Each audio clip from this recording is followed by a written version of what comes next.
As mayor, how do you plan to improve National City? We're going to continue, because as I say, National City is on its way up and it has been improving. We want to continue those improvements. And so as we look at long-range planning, and see, that's one of the problems is a lot of the stuff we're looking at is short-range planning. Well, I call it a 2-year plan, because there's always an election in every 2 years. But we need to go beyond that, 5, 10-year planning. That's the reason we're doing the planning now for the BRT system going down the 805. Why 8th Street, we're looking at making all the major improvements there.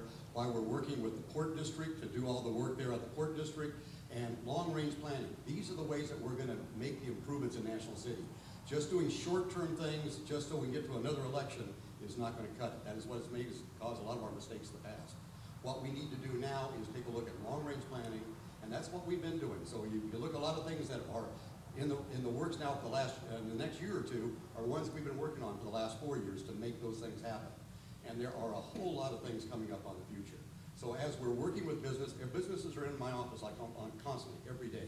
We're in there, we're working with them, trying to get government out of the way, trying to reform our government levels to make it so that businesses have a better way of dealing with it.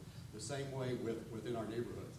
If you look at our neighborhoods now and you look at them even 10 years ago, the vast difference.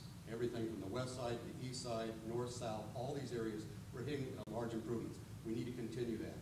You look at right now, as businesses are coming into National City, when they're not going anywhere else. We're getting ready to build a shopping center. No shopping centers are being built anywhere in this county, but we're getting ready to have a major shopping center built in National City. A marina, when they told us it would not be filled, nothing else, it is filled, and now we're looking at expanding that area. The monies that we put into the parks, $2 million of improvements in the parks, more than we've done in over 20 years combined right now. $15 million in our streets. If you take a look at our streets and you compare to any area around us, and everyone says ours are far superior. We're making those improvements. We're going to continue making those improvements in the quality of life issues in National City. Thank you very much. As mayor, I think there are 3 main issues that, as mayor, I will be working to improve. One being the image of National City. We want a mayor that we can be proud of, not out there getting negative press. And the incumbent has said in a past forum that for 20 years, the city has been stagnant. And you know what? He was part of 17 years of that. But then we'll take credit for the wonderful things that are happening and discounts the efforts of the people on the dais helping to push along the measures for good housing, good development, responsible jobs that are being brought to our community. And so I believe that it's important to give credit where credit is due. So the colleagues and the staff at the city need to get that credit. Second of all, encouraging our business community and our small businesses to join organizations such as the Chamber of Commerce. The Chamber of Commerce works and is contracted out to encourage small businesses to join the Enterprise Zone, which offers business credits to small businesses.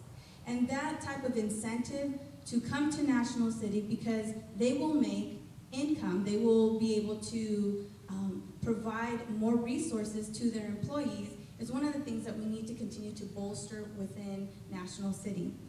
Secondly, small businesses are the backbone and residents are the lifeblood of our community.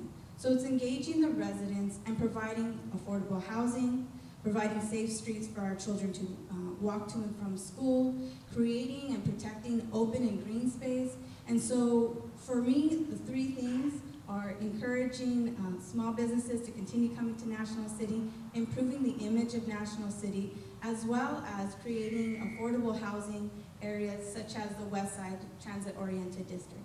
Thank you. As Ron pointed out, they're long range. There's some short stuff that's been happening, fixing streets. I mean, go down to Tijuana, you can see the ponds guys have been trying to fix the streets. They didn't quite make it, so they lost the election. So there's that kind of stuff that still goes on. But look at the marina. Fred Pruitt, 20 years ago, Fred came up and, oh, Louis said it, okay. All right. So let's get this marina going, let's dredge out this swamp and get it fixed. I said, hey, you can't do that, Fred. Let's do it over here. 20 years later, Ron cuts the ribbon, because he happened to be the guy in the line to get it done, and he kept pushing. Before him, Nick kept pushing, and then Waters kept, well, whatever George did. So this takes a long time to get the things improved in the National City. But the things we need to do are businesses, the diversity. We got to be business friendly, as I pointed out in the Star News article. The fire department was holding the people for 6 months, getting them cleared so they can get their permits. Volunteerism is a big deal in this town. There's a lot of people that want to help out. Just have to give them the opportunity. Library is a really good example, but there's others to do with proper screening, working with kids, that kind of stuff. So volunteerism is a really good thing to do. Because we're not going to have the staff. The money is not going to be there to keep going the way it's been doing. The retirement stuff has been pointed out by Mr. Gorham. We can't keep doing that. We can't keep, there's no guarantees for retirement. There can't be. Your job is your job. What you do with your money while you're earning it is your problem. So those are the things. Volunteerism, business improvement, and then keep the projects coming. There's a lot that are stalled. A lot of construction because of the economy. So that's there, and it's going to keep going, but it's just a matter of getting it going. The thing across from St. Mary's, that thing was built wrong, so that took a while to get it fixed. So those are the things. Well, what we have to do is create a new stream of revenue. You know, I took a road trip across America earlier this year.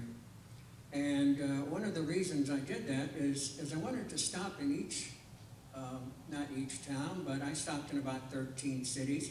And I talked to local politicians, elected officials, and I asked them, you know, how are they dealing with this downturn in the economy? But what I was amazed at, these people are still back in the 40s, just like we are. What we have to do is we have to reinvent government. We have to think out of the box. We have to be ahead of the curve. We have to be innovative in the way that we create new funds. The old funds ain't going to get it. The Mila Cars is really struggling. We need to replace that portion of our money with some new funds, and I have a lot of ideas that I think will work. And what I'm hearing up here is I'm hearing a lot of platitudes, a lot of let's build affordable housing, let's do this, let's do that. But I don't hear anybody saying how they're going to come up with the money to do this. You know, you can say you're for a chicken in every pot, but how are you going to get the chicken in every pot? You've got to have some concrete ideas here. And I don't hear anything from any of these candidates saying how they're going to do it. Like I said, I have a 10-point plan that I think will at least stabilize, stop the bleeding from the economy, and stabilize our financial situation. I think I can get it done in 4 years. Thank you.